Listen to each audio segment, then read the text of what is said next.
Olá você telespectadora, olá você telespectador da TV Cultura. A partir de agora você acompanha uma opinião litoral todo especial. Hoje é 8 de março, Dia Internacional da Mulher. Nós temos na bancada duas mulheres, a Renata Reis, procuradora-geral do município de Santos, que é comentarista do programa, e a gente recebe com muito prazer a articuladora de políticas públicas, Ana Paula Chacur. Participa também um médico que tem tudo a ver o exercício da profissão dele com as mulheres, porque ele é ginecologista obstetra. A gente começa com uma homenagem a todas as mulheres daqui da casa, da TV Cultura Litoral, do Sistema Costa Norte, a Italine, jornalista, a Amanda, jornalista, a Isa, dos Recursos Humanos, a dona Dinalva, articuladora geral aqui, a Maria Helena, produtora desse programa, e a Ana também, do Financeiro.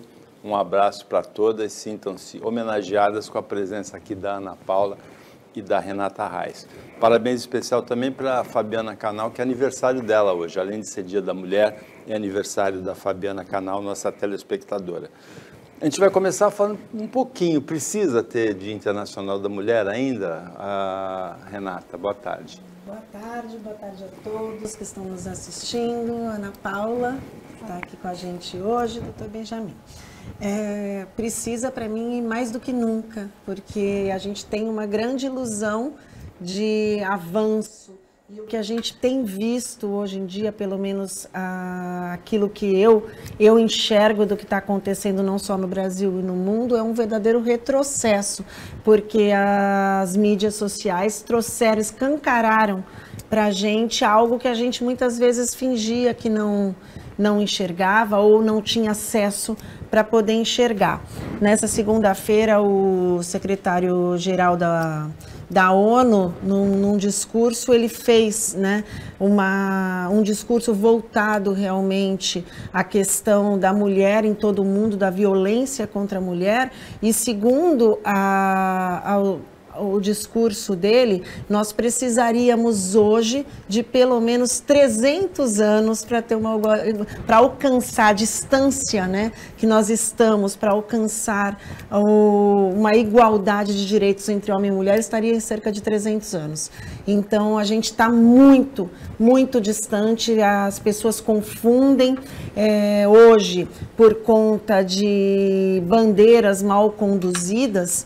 Nós temos ainda quem pense que o feminismo é mimimi, é chatice, mas não é não. Não é buscar a superioridade feminina em nenhum ponto, não é esse empoderamento que eu diria muito mal conduzido por algumas celebridades ou subcelebridades que existe hoje, mas a busca realmente de uma sociedade igualitária, onde a voz da mulher, começando pela voz da mulher, tem o mesmo peso e o mesmo valor da voz do homem. E aí por diante, daí tem a questão não só da violência doméstica, mas a questão salarial, questão de emprego, questão de participação da mulher na vida pública e política, e por aí vai. Ana Paula, você concorda? Né? Renata falou Boa tarde. Boa tarde a todos, é um prazer estar aqui. Eu estava até comentando um pouco antes que eu venho de uma família liderada só por mulheres, né? Não tivemos referências masculinas.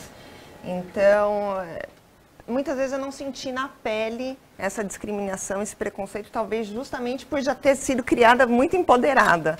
Mas concordo plenamente com a questão que hoje as redes sociais trazem, a imprensa traz, tudo traz, sobre a violência contra a mulher, feminicídio cada vez mais noticiado. Trabalho com políticas voltadas também para a prevenção de abuso de crianças, especialmente meninas com deficiência. Então, também vejo muito tudo isso acontecer. E esse dia deveria ser celebrado todos os dias, né? Benjamin, boa tarde. Boa tarde a todos que nos escutam agora na hora do almoço ou que nos revêem à noite. Eu acho que eu estou entrando no espaço de fala das mulheres, Dia das Mulheres, mas eu vou pedir data vênia a todos os ouvintes, telespectadores, porque eu quase não sou mais um homem, eu sou um ginecologista. Nós ginecologistas somos pessoas diferentes. Eu passo meu dia inteiro entre mulheres, ouvindo suas queixas, seus prazeres, seus sofrimentos. Então isso me capacita, Paulo, um pouquinho, só para dizer um pouco sobre as mulheres. Eu vou começar sendo esperto, porque se eu não mandar um beijo para minha mãe, Maria Celso, e para minha esposa Daphne, eu não entro em casa. Então, as duas mulheres hoje na minha vida, muito importante, feliz Dia das Mulheres. E eu queria lembrar a vocês, quando é que surge o Dia das Mulheres? Ele surge no 8 de março de 1917, quando as mulheres, logo no meio da Primeira Guerra Mundial, fazem uma grande manifestação, pedindo duas palavras que estão até hoje em voga: pão e paz. Trabalho, alimento para sua família e paz. Elas estavam cansadas da Primeira Guerra Mundial. Era a Rússia, pré-movimento socialista. Até hoje, as mulheres pedem isso. Eu levantei aqui uns dadinhos rápidos, não quero encher vocês, mas eu tenho que dizer o seguinte: hoje, no Brasil, as mulheres não são iguais aos homens. Elas ganham no mesmo emprego 25% a menos. Os homens ganham mais.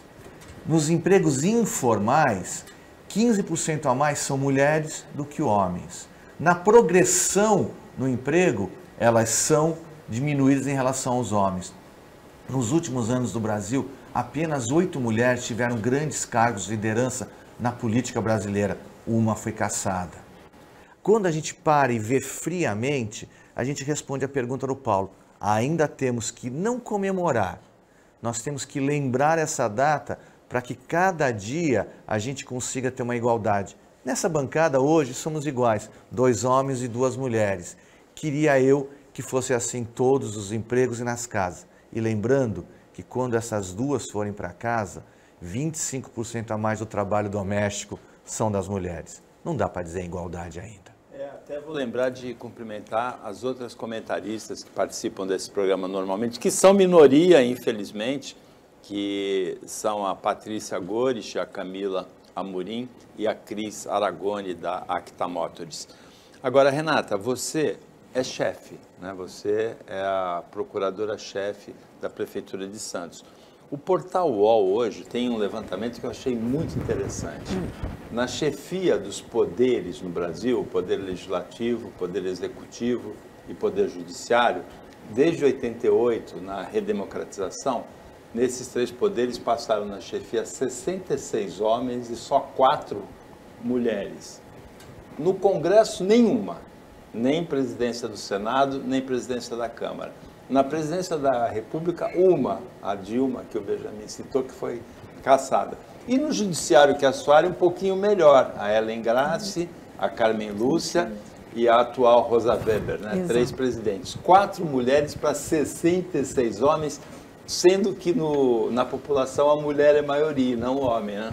Essa conta, até se você dividir aí os 60, então a gente vai chegar muito perto dos 300 anos aí que a gente tem pela frente para poder buscar isso. A nossa Constituição é de 88, parece que 88 está muito longe, mas não está não. Para avanço de questões políticas, ela é uma Constituição que ainda é nova.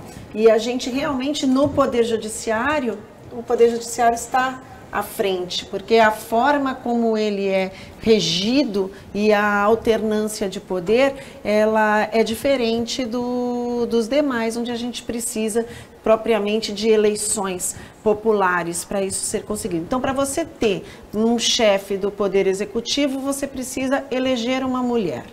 Você, para isso, precisa que as mulheres estejam mais engajadas na política, que os homens queiram votar em mulheres, que as mulheres queiram votar em mulheres, porque esse problema existe. A gente, estatisticamente, tem também essa questão de que as próprias mulheres nem sempre votam em mulheres, então a gente começa na base com uma diferença muito grande. Poucas mulheres ocupando as casas legislativas. Por conseguinte, isso vai chegando lá, Câmara de Vereador, Assembleia Legislativa do Estado, quando você chega lá no Congresso Nacional, Câmara dos Deputados e Senado, ocupado por uma minoria de mulheres. Então é basicamente isso, quando você vem numa base de uma pirâmide com muito menos mulheres ocupando essas posições, por consequência, a chefia delas vai ser por homens ainda por um bom período. Então é toda essa questão de realmente colocar a mulher na participação política, porque dentro do judiciário também tem política.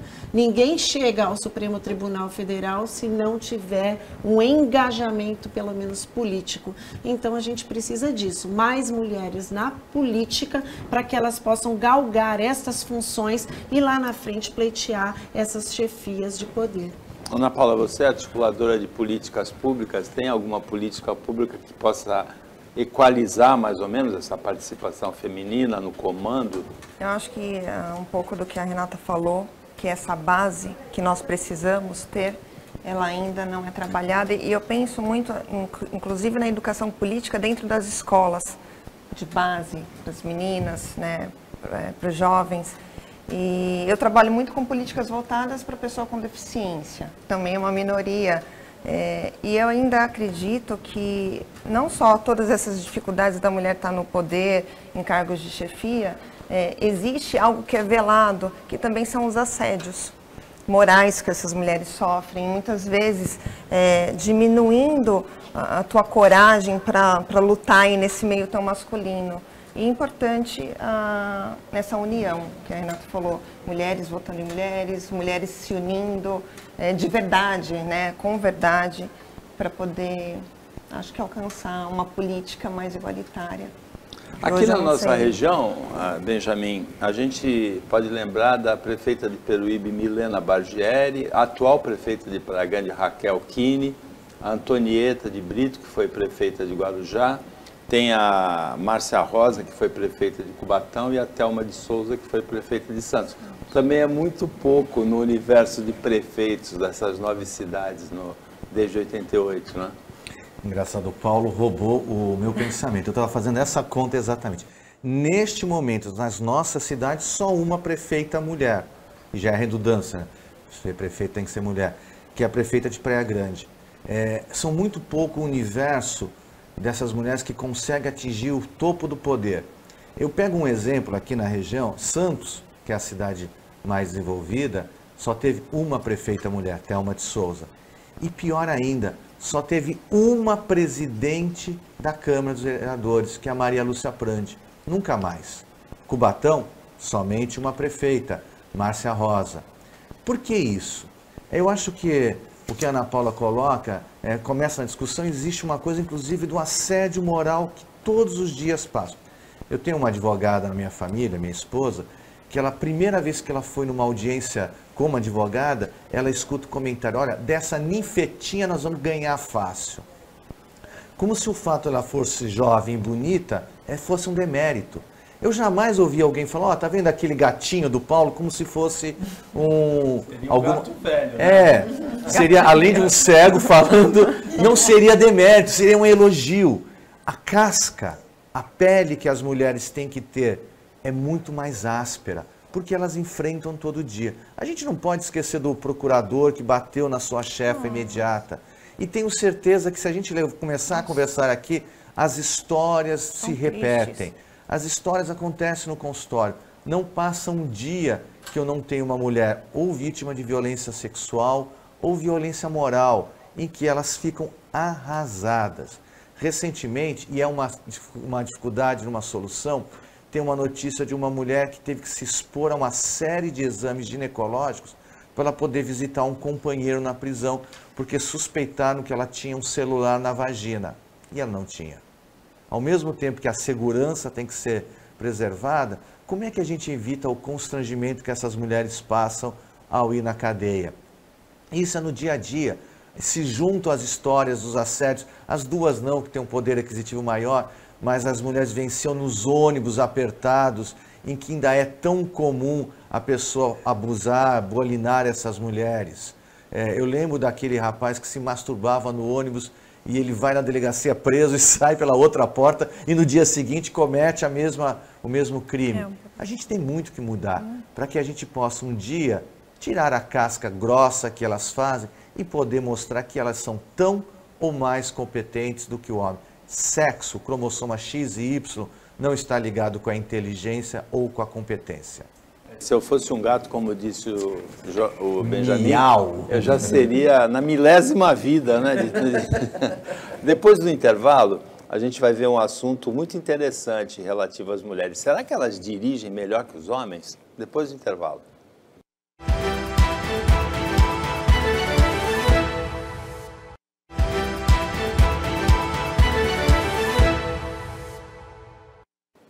Voltando com Opinião Litoral desta quarta-feira, Dia Internacional da Mulher, participam duas mulheres, a Renata Reis, procuradora-geral do município de Santos, a Ana Paula Chacur, que é articuladora de políticas públicas, participa também o médico Benjamin Rodrigues Lopes. Hoje tem um levantamento bastante interessante no portal Terra, relativo à maneira como homens e mulheres dirigem. De 3.361 motoristas, Renata, que morreram no Brasil no ano passado em acidentes de trânsito, 92,7%, quase 93% são homens, só 7,3% são mulheres, sendo que a proporção de habilitações é 65% homens e 35% mulheres. Então, é muito mais do que a proporção. Os homens morrem com mais frequência em acidentes. No pagamento de multas pelo aplicativo Zul Mais da Estapar, 79% das multas são de homens e só 21% são de mulheres, sendo que as mulheres são 37% das usuárias, dos usuários em geral. Então, a mulher dirige melhor, não? Olha, eu acho que a mulher, ela é um pouco mais cautelosa com as coisas e ela tem uma facilidade de fazer mais coisas ao mesmo tempo do que o homem. A mulher, ela tem a capacidade de conduzir mais de uma coisa. Eu acho que o homem, ele se atrapalha mais nessa condução de diversas coisas. E daí entra, hoje em dia, muito o uso do celular, que o homem tem, todas as pessoas têm essa mania de usar o celular enquanto dirige, e está mais do que provado que isso é uma conduta perigosa. O homem, agora, talvez... Renata, só uma observação, a telespectadora do Opinião e o telespectador não usam o celular, nenhum deles usa o celular enquanto dirige. Então, esses não tomam multa. Precisa falar para os outros, né? Agora, em relação, tem um dado interessante que você falou, de que o percentual de homens que pagam as multas pelo aplicativo é maior. Bem maior. Ou as mulheres, será que estariam mais inadimplentes? Não sei se é porque dirigem melhor ou estão... Não, isso é uma brincadeira. Mas eu acredito, até por uma experiência de convívio mesmo com os homens, o homem tem essa questão, talvez, mesmo do posicionamento masculino, da virilidade, de quando está na condução do veículo, ser um pouco mais afoito, colocar mais velocidade. Eu acho que as mulheres são mais cautelosas e menos afoitas com o trânsito. Tem a questão das brigas de trânsito, é mais fácil você ver também um homem brigar, discutir no trânsito, isso também é uma causa de violência. Então, eu acredito que as mulheres dirijam melhor. Você até tinha falado no intervalo, não é à toa que as mulheres pagam um prêmio de seguro mais barato do que os homens, justamente porque os números não mentem. Você paga o seguro mais barato, Ana Paula? E você acha que a mulher dirige melhor? Bom, você dirige melhor? Eu prefiro 1000 vezes eu conduzindo meu carro do que um carro de aplicativo ou estar com o meu marido dirigindo. Geralmente eu que saio dirigindo quando estamos juntos, então eu também acho que tem um pouquinho do controle aí. Mas talvez a neurociência explicaria, para além desses números, né, doutor, aí o funcionamento do cérebro do homem e da mulher na hora que está conduzindo. O pepino caiu para mim no colo de novo. E assim, eu não acho que as mulheres dirigem melhor que os homens. Eu tenho certeza. Lá em casa, a minha mulher Daphne, ela é muito melhor motorista do que eu. Quanto à questão das mortes no trânsito, dos acidentes, a gente ainda tem uma diferença entre homens e mulheres muito importante. Nascem mais meninos do que meninas, mas os homens morrem muito aos 65 anos, muito mais que as mulheres, e aos 18 aos 23 anos, por drogas e direção incautelosa. Então, assim, nesse número estão os jovens, os meninos, no auge da virilidade, explosão de hormônios. E a gente sabe que todo macho jovem quer fazer o quê? Quer aparecer, quer chamar a atenção. Então eles são sim mais imprudentes, dirigem mais afoitamente, põem todos os riscos. Isso impacta profundamente as estatísticas. No decorrer da vida, a gente tem um equilíbrio. Mas o que a Renata falou é verdade. A neurociência diz que as mulheres têm uma aptidão a fazer várias coisas ao mesmo tempo. Claro que eu acho que para melhorar a segurança do carro das mulheres, nós temos que tirar o retrovisor, para elas não ficarem passando maquiagem quando o sinal está fechado. Eu não gostaria muito de dar palpite nesse assunto, mas eu acho que devia entrar aí também a baliza, né? Para fazer a baliza, para ver se a mulher dirige melhor. A Renata, por exemplo, ela me contou que o sonho dela é ter um Tiguan, aquele que a roda vira 90 graus. E você não me contou isso, Ana? Não contei, primeiro porque eu faço uma baliza muito bem. Já fui muito ruim e de uns anos para cá eu tenho dirigido mais. Você passou na carta na primeira prova? Olha, eu passei na carta na primeira prova. Eu sempre penso assim, eu dirijo muito devagar. E eu acho que a pessoa que dirige devagar, tem gente que diz que atrapalha o trânsito, quem dirige devagar. Quando eu estou dirigindo, embora eu seja muito ansiosa, eu não dirijo em alta velocidade. Então, o risco, ainda que eu venha a bater o carro, o risco de um acidente maior, de machucar alguém, é menor quando você está numa velocidade. Eu tenho muito medo de multa. Mas você conhece, né? Aquele carro que a roda faz 90 graus e entra de lado. Mas depois que essa tecnologia, eu não tenho essa tecnologia ainda, mas a câmera no carro ajudou muito, né? Hoje você consegue, o que eu não conseguia antes, hoje eu consigo fazer baliza, eu diria, com 70%, 80% de maior facilidade do que eu fazia antigamente. Você faz a baliza bem? Muito bem, embora você tenha sido... esse carro? Não tem, embora tenha sido reprovado na primeira habilitação, viu? Porque o condutor dizia, não, você não terminou a baliza, faz a baliza. Aí eu me enchi o saco, desci do carro e fui embora. Depois de um ano eu voltei. Agora, Ana Paula, a gente falou de... Você é articuladora de políticas públicas, né? E você veio falar no Dia Internacional da Mulher, principalmente sobre essas políticas públicas. O que você tem para contar para a gente? Principalmente relativo às crianças autistas, né? Pessoas com autismo. Bom, eu estou em Santos desde 2014, não morava aqui, vim do Rio de Janeiro para cá. E comecei a sentir no sistema público que muito do que a gente já era atendido ainda tinha uma carência. E comecei a ir às escolas, fazer palestras para dizer o quanto era importante o comprometimento da família no desenvolvimento do teu filho. E rapidamente fui convidada a ser uma colaboradora na seção de educação especial. E ali a gente pôde ter a oportunidade de pensar melhor nas políticas públicas de inclusão e especificamente do autismo, que é uma condição muito complexa. Eu tenho a Helena de 14 anos, que tem autismo severo, moderado, e o Antônio, que foi diagnosticado com TEA leve, mas hoje a gente sabe que ele é um TDAH grave.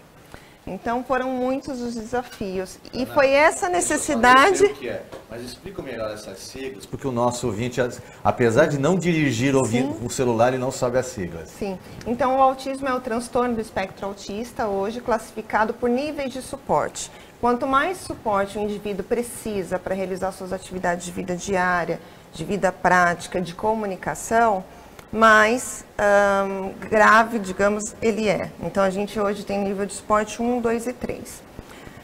A Helena está ali classificada entre suporte 2 e 3, tem bastante autonomia para muitas coisas de AVDs, de atividade de vida diária, que foi o que a gente focou. E o Antônio é um menino muito independente, tem muita ansiedade, o que dificulta um pouquinho a vida dele, mas a gente ainda precisava de muitas coisas. Você falou TDAH, não foi? O transtorno de déficit de atenção e hiperatividade. Então, esse é o Antônio? É o Antônio. O Tom tem, hoje a gente sabe que é um TDAH grave. Quantos anos ele tem? 11. 11. A Helena? 14 anos. Você tem os dois? Tem os dois, a menina e o menino. Ana, e o Paulo cometeu um pequeno deslize, e eu acho que é importante porque às vezes a gente não joga o foco nesse deslize. Quando a gente pensa em autismo, a gente pensa nas crianças autistas. Mas essas crianças crescem, vivem, e às vezes vivem mais do que os próprios pais. Na síndrome de Down é muito comum isso, porque geralmente está muito associado com a idade materna mais avançada e depois a gente tem um problema. E acho que eu saiba, a gente ainda não tem na região uma política pública para essas crianças especiais ou com necessidades especiais na vida adulta, pós a vida dos pais. Vocês têm algum pensamento sobre isso, Sim, alguma atividade? É uma angústia, acho que da grande maioria das famílias. Já é um tema que, enquanto grupo e ativistas, a gente vem trabalhando pelo menos 4 anos para pensar, principalmente em casos mais graves, né? Nós temos uma política de inclusão ampla já em Santos, isso em relação aos outros municípios a gente está muito desenvolvido, lógico que precisa melhorar. Então nós temos as residências inclusivas, mas muitas vezes a residência inclusiva ela não acolhe as necessidades de um adulto TEA grave, de nível de suporte 3. Então, nós precisamos pensar em políticas de residências assistidas, que hoje nós só temos de forma privada, e custa caro. Mas, na verdade, para construir essa política pública, eu penso muito na iniciativa pública-privada, que seria a única forma de pensar em viabilizar um cuidado para o adulto, quando perdem seus cuidadores direto. Voltando um pouquinho para o universo das crianças e dos jovens e adolescentes, a gente sabe que quanto mais cedo eles são estimulados, mais chances de autonomia na sua vida, na adolescência e na vida adulta. E foi isso que a gente buscou nesses anos de ativismo, de articulação de políticas públicas voluntárias com o projeto Clínica Escola Pública para Autistas, que inclusive na época a doutora Renata teve que fazer um veto, porque a Câmara mandou o projeto, né, e de fato ela não poderia apresentar um projeto que gerasse custos para as cidades. E o Paulo Alexandre foi lá e apresentou o projeto, edificou. Então a gente trabalhou muito do Hugo, né, do Hugo Dupré, que assim foi depois aperfeiçoado esse projeto para a gente poder fazer a clínica hoje. Isso, na verdade, o Hugo Dupré, ele fez ele era vereador, ele apresentou o projeto e uma política pública como essa não pode ser instituída por um vereador. A iniciativa é privativa do isso. E a iniciativa, a criação de uma política pública, né, que cabe ao Poder Executivo ditar. Então, nós opinamos na época pelo veto, mas o Paulo Alexandre abraçou a ideia. E daí nós aperfeiçoamos, corrigimos esses vícios e ele mesmo apresentou. Então o Hugo levou a ideia, né, que ele trouxe, embora o projeto não fosse de autoria propriamente dele, e o Paulo Alexandre conseguiu fazer. E depois nós trabalhamos muito juntos na construção do edital, que acabou sendo credenciada à Unisanta, que é uma OS ligada à Unisanta, que faz a gestão da clínica. É muito interessante, esse projeto é um orgulho, porque na época, não sei hoje, Ana Paula, você sabe melhor do que eu, na época, salvo engano, quando a gente começou a pensar nisso, só existia uma no Rio de Janeiro. Isso, inclusive eu vim do Rio de Janeiro com esse projeto em mãos. Fui assessora do Hugo por um tempo, depois que saí da prefeitura. E é importante dizer que, embora não seja a primeira do Brasil, é a primeira do estado de São Paulo e uma política totalmente inovadora no SUS, que trabalha com práticas baseadas em evidências para a intervenção da pessoa com autismo. Então, isso é um diferencial muito grande no Brasil. A Ana falou que Santos tem um estágio avançado em relação a essa questão, e isso se deve à política pública. As grandes questões sociais, elas precisam disso. O encaminhamento melhor para ela é uma política pública sempre, não é? Sempre. A gente precisa, ainda que, lógico, buscando, como a Ana Paula disse, o apoio e a parceria com o setor privado, porque tem coisas que a gente muitas vezes não consegue fazer com as próprias mãos, com os próprios pés, a gente precisa desse apoio, e as OS, como no caso da clínica, lá é um contrato de gestão, né? É uma OS, assim como as UPAs estão sendo, o próprio Hospital dos Estivadores, então a gente tem com capacidade de juntar esses esforços esforços, os recursos públicos, mais a expertise do setor privado, que muitas vezes essas OS e essas instituições, a gente sabe, trabalham melhor do que o poder público. Né? Investem mais e têm melhores condições de desenvolver esse trabalho. Quando começamos na Prefeitura de Santos o trabalho com que a gente chama de publicização, né, de transferir para o setor privado através de OS, eu lia muitas críticas, muitos escândalos que aconteciam no país, e eu, como servidora pública, eu era fervorosamente contra as OS. Hoje, com a experiência que a gente teve em Santos, eu diria que eu sou muito favorável, a gente tem uma experiência bastante feliz. E nesse caso, especificamente, que não é um serviço de saúde, lá nós tivemos até dificuldade do enquadramento, porque a gente não sabia se seria educação ou se seria saúde. Então, não é um serviço de saúde propriamente dito, é uma conjugação de esforços. Então, eu acho que o setor privado atuando e fazendo a gestão, e a gente está na retaguarda, né, colaborando e financiando isso, se torna um trabalho com chances de ser exitoso muito maior. O Opinião Litoral para o intervalo bem rapidinho. Fica com a gente que a gente volta já já.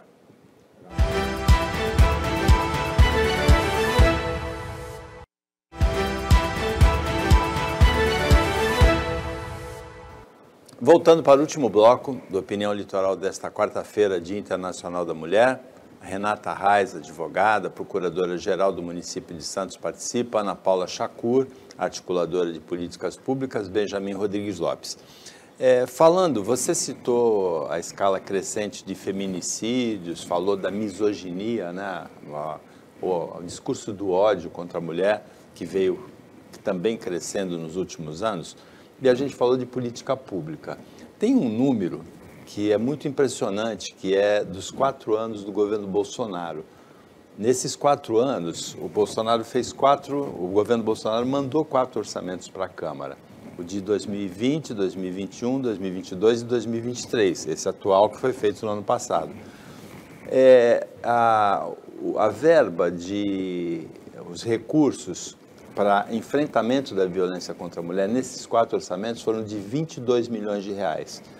Já era muito pouco nos 4 anos anteriores, mas era de 366 milhões. Então, foi uma tesourada de 94% inacreditável. Isso é política pública.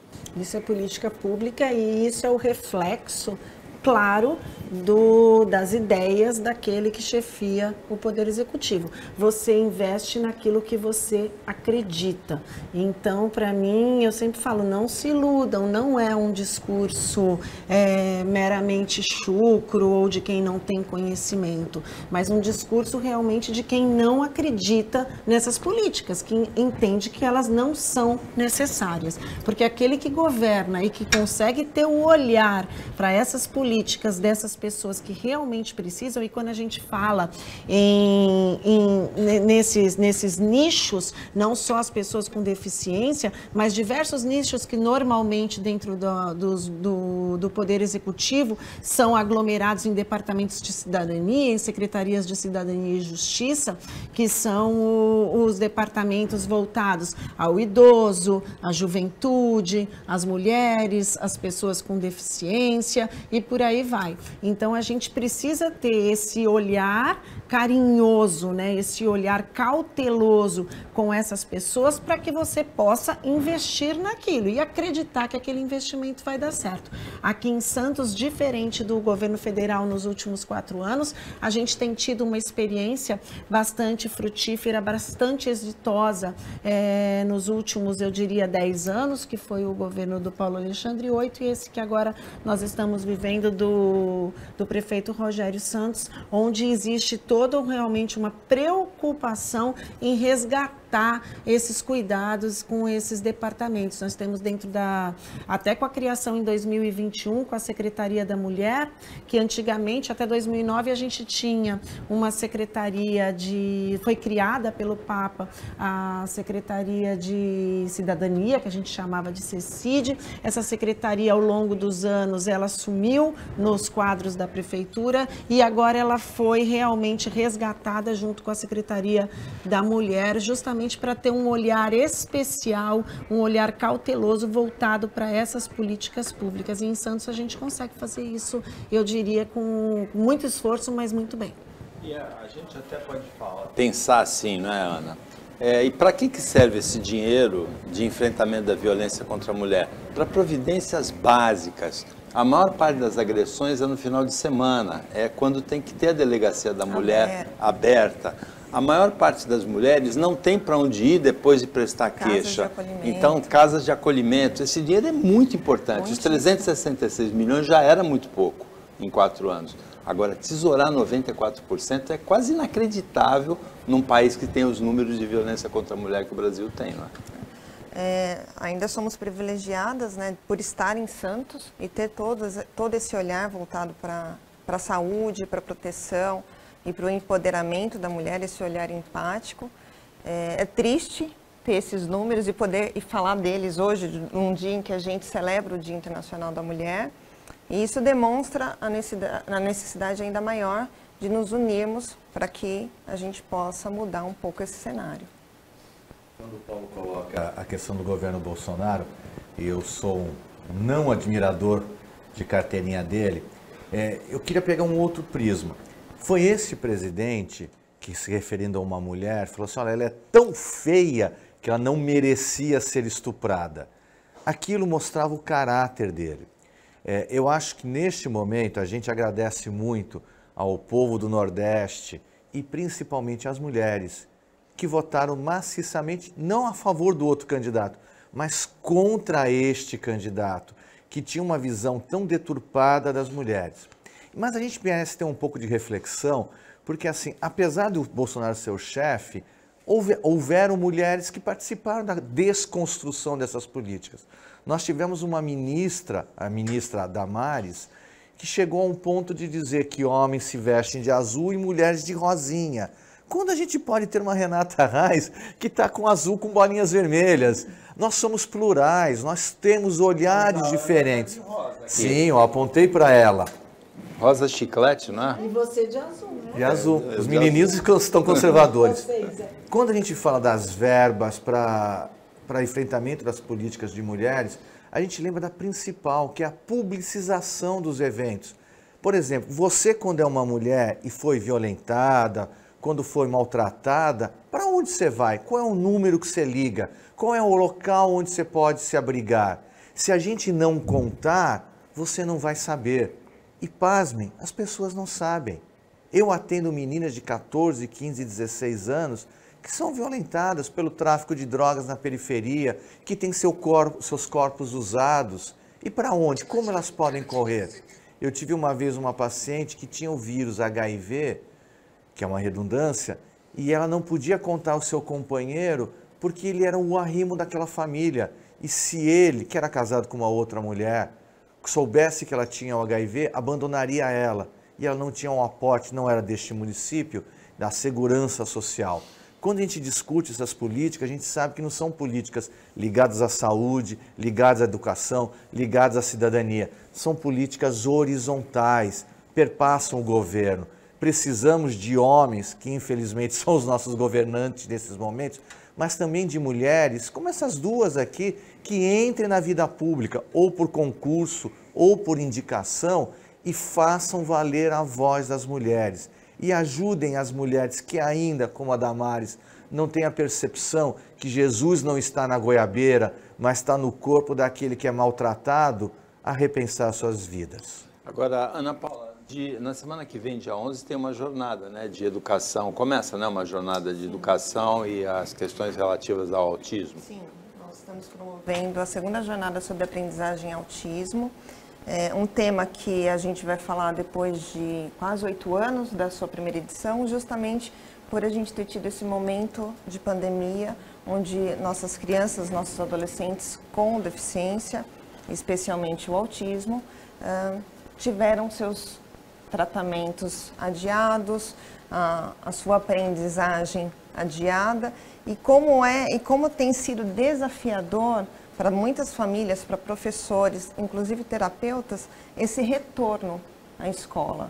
já vem ali desde o ano passado, e a gente achou que agora era um momento interessante para a gente trazer o que a medicina tem para nos contar sobre esses déficits que ficaram aí da pandemia e quais estratégias professores, doutores têm adotado para ter uma inclusão com mais qualidade na escola regular, pensando o autismo.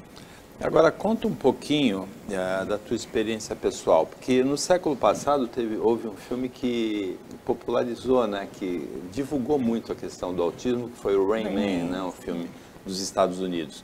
Mas o filme tinha algumas imprecisões, né?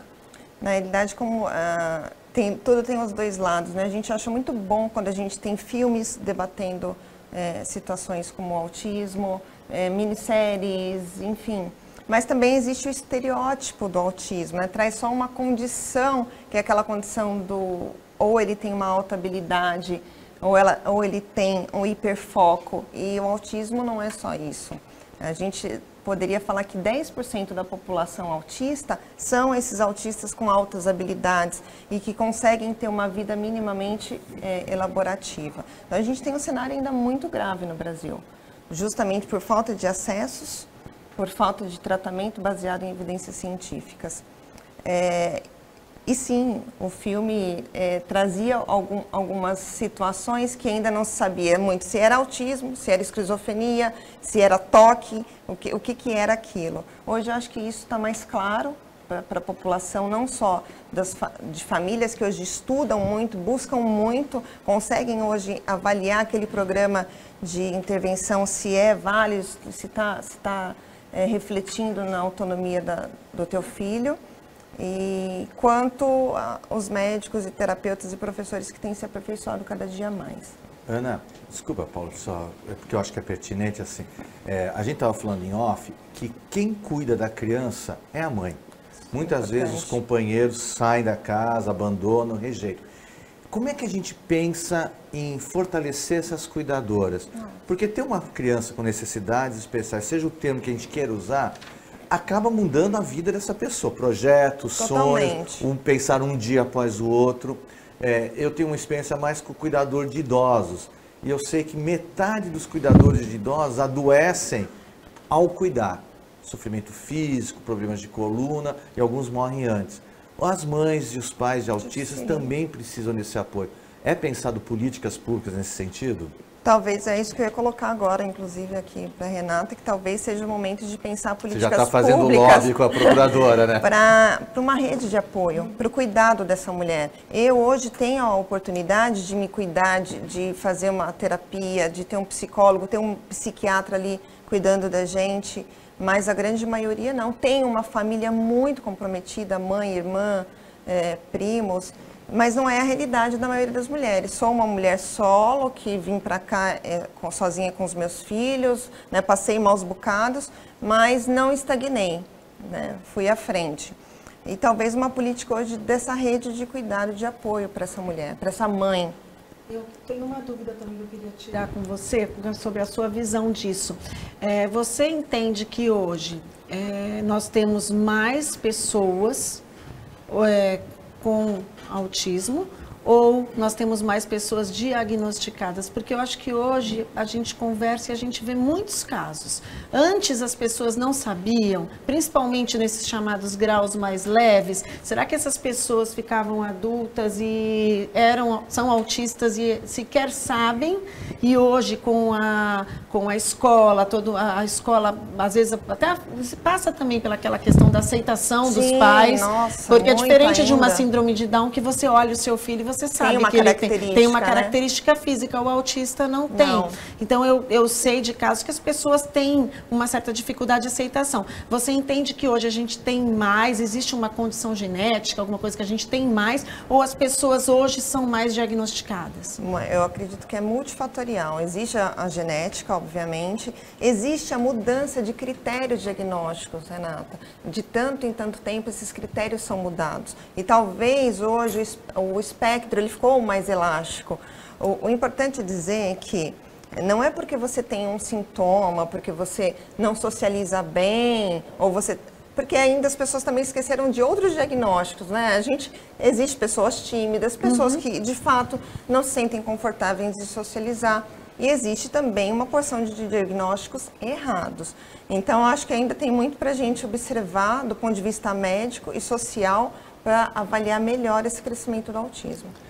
No Dia da Mulher a gente abordou várias questões ligadas às mulheres, também no aspecto de mães, de crianças com necessidades especiais.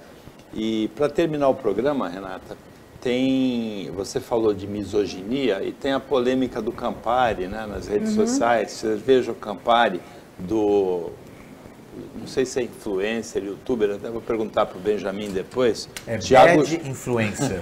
Tiago Schultz, né, o manual Red Pill, em que ele expressa com toda a clareza estupidez, ameaça contra as mulheres, com uma suposta ameaça à masculinidade. Como é que você viu essa polêmica do Campari ou a cerveja? Eu vejo como uma grande imbecilidade humana, né? Infelizmente, há ainda quem se influencie por esse tipo de influenciador.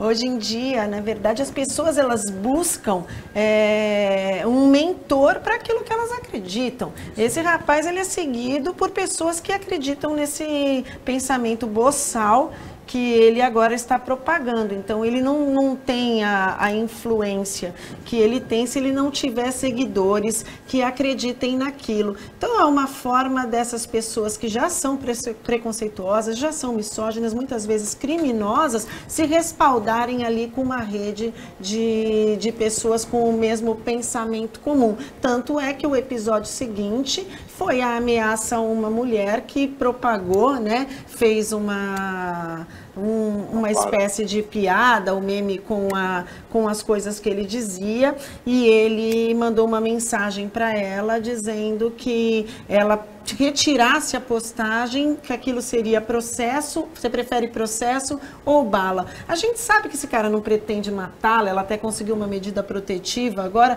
a intenção dele não é matá-la, a intenção dele é realmente manipulá-la e ameaçá-la ao ponto de que aquilo que ela esteja dizendo de modo algum atrapalhe a propagação desse pensamento esdrúxulo que infelizmente hoje está encontrando bastante adeptos. Agora, Benjamin, as redes sociais, elas trouxeram algumas atividades com nomes novos, né? Tem o influencer, tem o youtuber, tem o tiktoker, né? Tem o hater, né? Que é o do discurso do ódio, que esse aí se aproxima. E tem o nosso comentarista Marcelo Pavone, que costuma falar em idioter, né? Qual deles é esse Tiago Schultz? Babaca. Eu acho que é assim, o cara que não consegue estar com a sua companheira do lado, admirá-la, ser parceiro, desculpa, babaca, vai ficar sozinho. Boa sorte, fica com a tua cerveja, fica com o teu Campari, que eu fico com o amor da minha vida.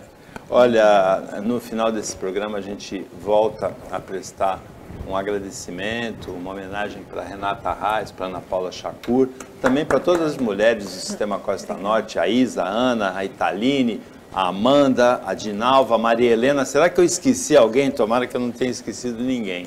Agradece muito a participação de vocês como comentaristas, Benjamin Rodrigues Lopes, a Renata Reis, a nossa convidada Ana Paula Chacur. O trabalho do Sistema Costa Norte, equipe de jornalismo e de técnica, e agradece principalmente a você que acompanhou a gente mais essa edição. Até amanhã, nesse mesmo horário de 15 para 1 da tarde, pouco depois da meia-noite na reapresentação aqui na TV Cultura. Se você assistiu à tarde, uma ótima segunda metade de quarta-feira. Se assistiu à noite, boa noite e até amanhã.